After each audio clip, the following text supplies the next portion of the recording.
ప్రేక్షకులకి సంక్రాంతి శుభాకాంక్షలు. ఈ సంక్రాంతి అనగానే పండగ హడావిడి ఎంత ఉంటుందో ఈ టైంలో రిలీజ్ అయ్యే మన తెలుగు సినిమాల హడావిడి కూడా అలానే ఉంటుంది. మరి ఈ సంవత్సరం సంక్రాంతిని స్పెషల్గా మార్చేస్తూ మన ముందుకు వచ్చారు ఇద్దరు మెగా హీరోలు. వీళ్ళిద్దరిని కలిసి ఒకే స్క్రీన్ మీద చూస్తుంటే నిజంగా ఆడియన్స్కి పెద్ద పండుగేనండి. నేను ఎవరి గురించి మాట్లాడుతున్నానో అర్థమైపోయింది కదా, మన mega power star and stylish star. వీళ్ళిద్దరిని ఆన్ స్క్రీన్ కాకుండా ఆఫ్ స్క్రీన్ ఒక చోట కూర్చోబెడితే ఆ హడావిడి ఎలా ఉంటుందో ఇప్పుడు మీరు చూడండి.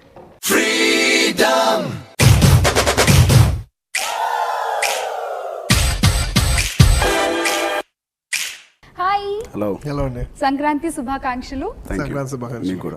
ఏంటి ఇంత ఫార్మల్ గా వచ్చారు మీరు? యాక్చువల్లీ ఎక్కడో బయట నుంచి వచ్చాను, సో అందుకే డ్రెస్ చేంజ్ చేసుకునే టైం లేక వచ్చాను. జనరల్ గా బన్నీ అంటే చాలా క్యాజువల్ గా ఉంటారు. ఇక్కడ చూస్తే చెర్రీ ఏమో మీలా ఉన్నారు, మీరేమో చరణ్ లా రెడీ వచ్చారు. ఇప్పుడు మేము అనుకోలేమో ఎవడు అని. ఇద్దరు ఎక్స్చేంజ్ చేసుకున్నారు. కొత్తగా ఉంది ఇది కూడా. Thank you. సో చరణ్ గారు, జనరల్గా ఇలాంటి కథలు ఎప్పుడో కానీ రావు, అండ్ స్పెషల్లీ డిజైన్ చేయాలి అంటే కూడా ఏ పని కాదు. సో అసలు ఎవడు ఎలా వచ్చింది, ఎలా పుట్టింది? అంటే రైటర్ వకంత వంశీ ఐడియా అండి. ఇనీషియల్గా ఐ గెస్ నాకు ఎగ్జాక్ట్గా తెలియదు, బట్ నాకు ఫస్ట్ టైం వినడం వంశీ చెప్పినప్పుడే విన్నాను, మా డైరెక్టర్ వంశీ చెప్పినప్పుడు. అండ్ నాకు అర్థం కాలేదు ఇలాంటి కాన్సెప్ట్, ఫస్ట్ టైం వింటున్నాను. ఇంతకుముందు నేను చూడలేదు, నేను వినలేదు ఇలాంటి story. It's very fortunate that we both are lucky to get a subject like this. And yes, I'm the writers, the way Vamsi narrated to me, I was spellbound.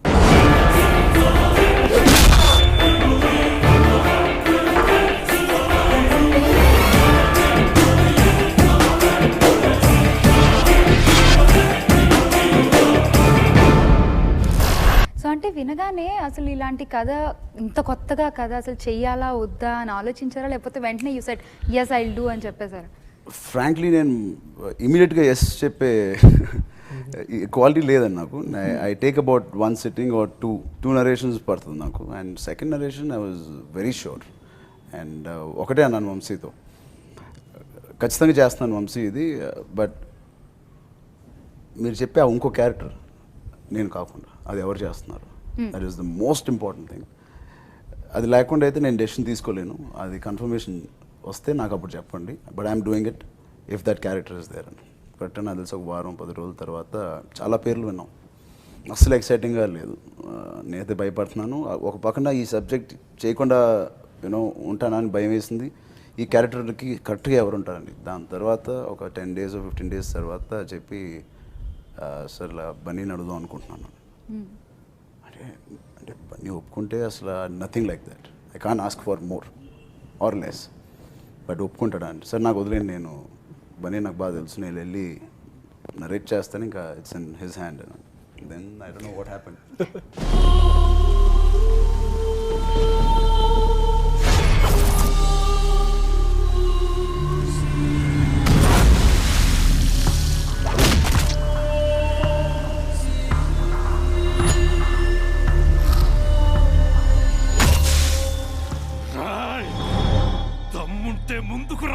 ఏం జరిగింది తర్వాత?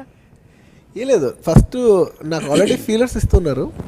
ఏంటి మా డాడ్ కానీ లేదంటే దిల్ రాజు గారు కానీ, ఎక్కువ దిల్ రాజు గారు, వంశీ, వీళ్ళందరూ నువ్వు చేస్తే బాగుంటుంది, నేను చేస్తే బాగుంటుంది. నేను ఎక్కడో కొంచెం హెసిటేటెంట్గా ఉన్నాను. ఎందుకు నన్నే అనుకుంటున్నారు, కరెక్టేనా, ఇప్పుడు దానికి నేను అవసరమా? అంటే చరణ్ సినిమాలో నాకు యాక్చువల్లీ చరణ్ సినిమాగా ఉండటమే ఇష్టం. దాన్ని ఇంకో హీరో కూడా వచ్చి దాన్ని డిస్టర్బ్ చేయడం నేను పర్సనల్గా ఇష్టపడినది. సో ఎందుకు అలా నేను ఉండి డిస్టర్బ్ చేస్తానా నేనేమైనా సినిమాని, అవసరమా, ఇన్ని అడుగుతున్నా నేను. లేదా నువ్వు వినిన తర్వాత కాల్ తీసుకో అని అన్నారు. కానీ వీళ్ళందరూ ఇచ్చే ఫీలర్స్ బట్టి నాకు అర్థమైపోతుంది, ఓకే వీళ్ళందరికీ అని. నేను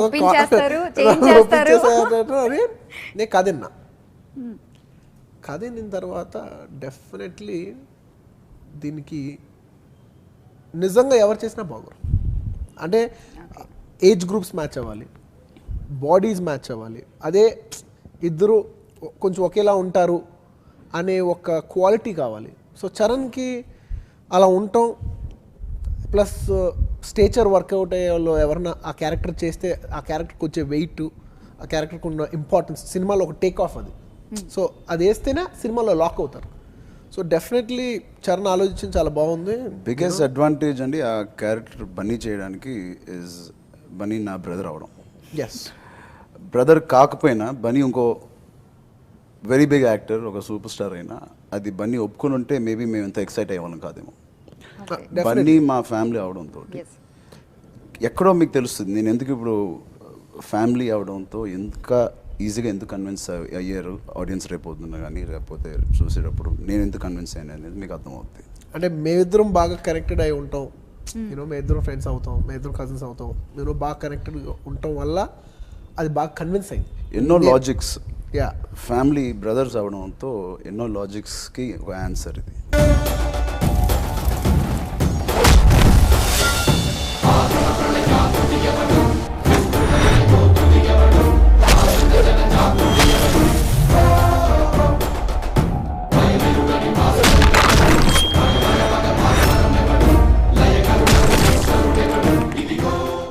అండ్ అసలు మీరు ఇందాక అన్నారు బన్నీ నా బ్రదర్ అవడం అని, అసలు మీరు ఇద్దరు బ్రదర్సా బావమరుదులా? అదే మాకు చూస్తే నిజంగా చాలా డౌట్ అన్నమాట. అంటే ఒక బ్రదర్స్ కి ఎంత అండర్స్టాండింగ్ ఉంటుందో, మీ ఇద్దరు విడివిడిగా కూర్చోపెట్టి ఒక క్వశ్చన్స్ అడిగితే సేమ్ ఇద్దరు ఒకే ఆన్సర్లు ఇస్తారు. యాక్చువల్లీ అయినా కూడా నాకు చాలా తమ్ముళ్ళు అంటాడు. ఓకే, సో మరి తమ్ముడిని మీరు అంటే ఇండస్ట్రీకి వచ్చేసరికి ఫస్ట్ మీరు ఎంటర్ అయ్యారు మూవీస్ లో, సో తర్వాత చరణ్ 5-6 ఇయర్స్ తర్వాత మీ తమ్ముడిని మరి ఎలా జాగ్రత్తలు తీసుకున్నారు, ఆ టైంలో ఎంత సపోర్ట్ చేశారు? లేదు అంటే నేను చిరంజీవి గారి దగ్గర నుంచి నేర్చుకున్న విషయం ఏంటంటే ఆయన ఎప్పుడు నన్ను ఇలా చేయి అలా చేయి ఇలా చేయి అన్న ఎప్పుడు చెప్పలేదు. అంటే ఒక ఓవరాల్ గైడెన్స్ ఉంటుంది. ఒక కథ ఆయన నా ఫస్ట్ సినిమా ఓకే చేసిందంతా చిరంజీవి గారే. ఇన్ఫాక్ట్ ఆర్య అంతా కూడా ఓకే చేసింది కూడా చిరంజీవి గారు అన్నమాట. ఆ తర్వాత నుంచి ఎందుకో హ్యాబిచువల్గా అప్పుడప్పుడు ఇంటో కానీ ఎవ్రీ ఫిల్మ్ ఇంటో అనేది కుదరలేదు ఎందుకో. ఆయన ఎప్పుడు ఇలా చేయాలగా చేయదు. ఒక యాక్టర్కి ఒక స్టైల్, నీకంటూ ఒక స్టైల్ ఉండాలి, నీకంటూ ఒక ఒరిజినాలిటీ ఉండాలి. సో ఆ ఒరిజినాలిటీని బాగా నమ్ముతారు ఆయన. సో నేను కూడా చరణ్కి ఒక ఒరిజినాలిటీ ఉంది, అది జనాలు చూసి అది రికగ్నైజ్ చేస్తే చాలా బాగుంటుంది. నాకు తెలుస్తాను ఒరిజినాలిటీ, అది జనాలు చూస్తే బాగుంటుంది అని కోరుకున్నాను. చూశారు. నాకు ఒకటే ఉండేది ఏంటంటే అందరూ డ్యాన్స్ కంపేర్ చేస్తారు. చిరంజీవి గారు డ్యాన్స్ చేస్తున్నారు, నేను డ్యాన్స్ చేస్తున్నాను, డ్యాన్స్ చరణ్ చేస్తాడా చేయడం నేను ఎప్పుడు చూడలేదు. యాక్చువల్లీ నాకు తెలియదు, జనాలలాగా నాకు చరణ్ చేస్తాడని నాకు తెలియదు. కానీ ఒక్కసారి ఇదే స్టేజ్ ఎగ్జాక్ట్లీ ఇక్కడే మా కజిన్ సంగీత్ జరిగింది. సో సంగీత్ అప్పుడు చరణ్ది డ్యాన్స్ చేయాలి. నాకు $1 million క్వశ్చన్, చేస్తాడా? చేసాడు, లైట్ చేసాడు, కానీ హెవీగా ప్రాపర్ చేస్తాడా? చింపేసాడు. అందరూ, నేను మా నాన్న అందరూ అబ్బా డ్యాన్స్ చేస్తాడు, ఓకే పాస్, మా హీరో పాస్. అక్కడి నుంచి ఇంకా అసలు మొన్న లైలా చూసే సాంగ్ చూసేప్పుడు నేను అబ్బా చిరంజీవి గారు అబ్బాయి ఓకే. ఇది మాకే మాకే సొంతం, ఇది యువతకు మంత్రం, ఇది మాకే మాకే సొంతం. డాన్స్ టాపిక్ వచ్చింది కాబట్టి అడుగుతున్నాను. చరణ్ గారిని విడిగా అడిగితే నాకంటే బన్నీ సూపర్ చేస్తాడని చెప్తారు. మిమ్మల్ని అడిగితే మీరేమో చరణ్ బాగా చేస్తారంట. లేదు, నేను నిజం చెప్తాను, ఎవరి కాళ్ళకి యూనిక్ స్టైల్స్ ఉన్నాయి. అండ్ నాకు పర్టికులర్గా చరణ్ చేసే స్టైల్ నాకు రాదు. నేను ఇవాళ పొద్దున్న కొరియోగ్రాఫర్ అంటున్నాను, మాస్టర్ మూమెంట్ షార్ప్ కట్ చేయాలి మాస్టర్. చరణ్ కట్ చేస్తాడు, అది చరణ్ దగ్గర 2 ఉన్నాయి. మూమెంట్ షార్ప్ కట్ చేస్తాడు, ప్లస్ తను చేసేప్పుడు ఫేస్ చాలా అందంగా పెడతాడు. నాకు అది రాదు, నేను కొంచెం కంగారుగా చేస్తాను మూమెంట్ వేయాలనేది. తను చాలా కూల్గా ఉంటుంది, తన ఫేస్ చాలా బాగుంటుంది, చాలా చాలా ఈజీగా వేస్తాను, స్టెప్ చూసుకోండి అన్నట్టు వేస్తాడు. అది నేర్చుకోవాలి మాస్టర్. నేను ఇవాళ పొద్దున ఎవరో మాస్టర్ చెప్తున్నాను నేను. ఓకే,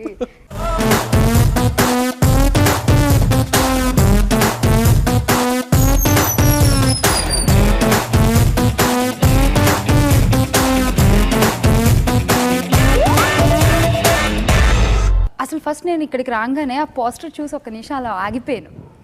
ఎంత బాగుందంటే అసలు నిజంగా, అంటే ఆన్ స్క్రీన్ మేము చూసాం ఆల్రెడీ, బట్ ఇక్కడ ఇలా చూసేసరికి భలే ఉన్నారు ఇద్దరు. అంత బాగా చూపించారు మిమ్మల్ని ఆన్ స్క్రీన్, రామ్ ప్రసాద్ గారు. సో ఈ మూవీ ఫోటోగ్రఫీ గురించి చెప్పండి నాకు. I think one of the best photographies in my film career. నేను ఒక్కనే కాదు, సినిమా అంతా చాలా అందంగా కనిపించడానికి కారణం రామ్ ప్రసాద్. తన వర్క్ ఇంతకుముందు చూశాను. ఐ థింక్ మురారి కూడా అతనే చేశాడు, చాలా నచ్చింది. Plus I think directors input is the most important for any DOP cameraman. And వంశీకి ఉన్న క్లారిటీ, అది అర్థం చేసుకునే కెపాసిటీ రామ్ ప్రసాద్ ఉంది కాబట్టి మీరు చెప్పినట్టు ఇవాళ ఎవడ్ వాజ్ లుకింగ్ టెక్నికలీ బ్యూటిఫుల్. చెలియా చెలియా చెలియా చెలియా మసి చేస్తుండే ఈ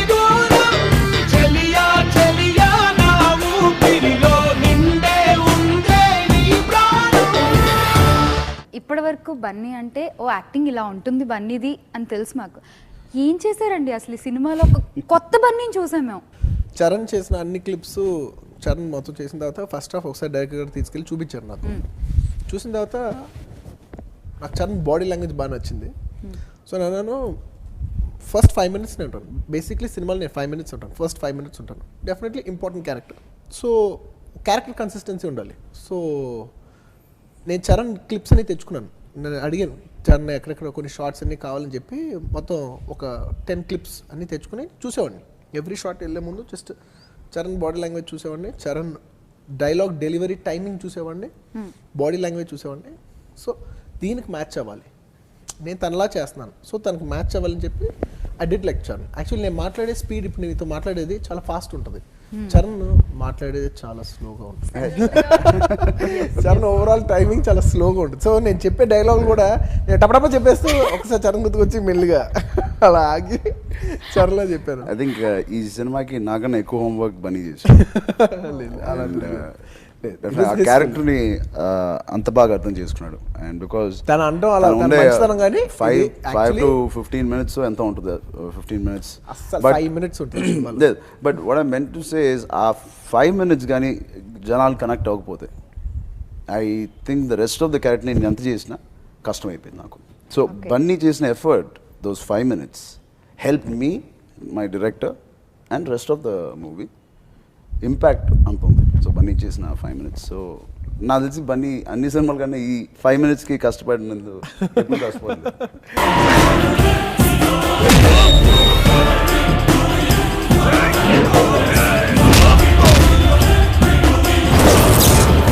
అండ్ స్పెషల్లీ వంశీ గారికి బయట టాక్ ఏంటంటే అసలు ఆయనకు కావాల్సింది ఆయన వచ్చిందాకా ఆయన వదలరు ఆర్టిస్ట్ అని చెప్పి జనరల్ గా అంటుంటారు. మేకింగ్ మీరు చెప్పండి, మీ ఎక్స్పీరియన్స్ ఎలా ఉంది వంశీతో? అంటే మేకింగ్ చాలా స్టైలిష్ గా ఉంటుందని చెప్పి అంటుంటారు. సో వంశీ గారితో ఎక్స్పీరియన్స్ మీకు ఎలా ఉంది ఈ మూవీకి పనిచేయడం? వంశీ డెఫినెట్లీ మీరు చెప్పిన పాయింట్స్ అన్ని I completely agree to it. Apart from this అవన్నీ సూపర్ఫిషియల్ స్టైలింగ్ కానీ అవి కానీ, బట్ కథని అర్థం చేసుకునే విధానం కానీ దాన్ని తిరిగి స్క్రీన్ మీద ఎగ్జిక్యూట్ చేసే విధానం, ఐ థింక్ నేను పనిచేసిన డైరెక్టర్లో one of the best directors. I undoubtedly I can tell you that. మనం భయపడట్లేదు, చెప్పిన నరేషన్ నుంచి ఏ స్థాయికి స్క్రీన్ మీద కనపడింది అనేది ఒక చిన్న వ్యాక్యూమ్ స్పేస్, అది ఎప్పటికీ తెలియదు. చాలాసార్లు నరేట్ చేసింది, ఇంట్లో కూర్చొని నరేట్ చేసిన సినిమా, తెర మీద చూసిన సినిమా కొన్నిసార్లు ఇంత తేడా ఉంటుంది. సో ఈ భయం ఎలాగైతే నేను చెప్పినట్టు వంశీతో పనిచేసినప్పుడు ఆ భయం ఉండదు. నాకు తెలిసి ఇంకా ఒక 10 రెట్లు ఎక్కువే ఉంటుంది తప్ప సీను నెవర్ 1 bar కూడా తగ్గదు. సో ఆ కాన్ఫిడెన్స్ ఇస్తాడు అండ్ క్లారిటీ ఉంటుంది. అండ్ అతను షార్ట్ ఎడిటింగ్ కానీ టైం కొంచెం ఎక్కువ తీసుకుంటాడేమో ఫైట్స్ అప్పుడు కానీ అవి కానీ, బట్ అవుట్పుట్ చూస్తే అన్నీ మర్చిపోతాం. So I love Vamsi's taking of any small scene, చాలా ఇంట్రెస్టింగ్గా తీస్తాడు.